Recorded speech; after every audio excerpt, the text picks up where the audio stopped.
তাহলে কি বাবার ওখানে সত্যিই কোনো চুল নেই? আবার গুপ্তধন গুপ্তধন বললো। তাহলে কি বাবার ওখানে গুপ্তধন আছে? ওই দেখি তো লাউড়া। এই শোরের বাচ্চা, কথা হাত দিচ্ছিস তুই? তোমার গুপ্তধন দেখছি তো আমি।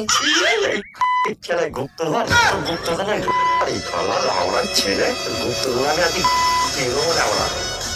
আমার লাউড়ার ছেলে শোরের বাচ্চা গুপ্তধন, গুপ্তধনটা লাউড়া দেবো লাউড়া। তোমরা কেন আসিস আমাকে না?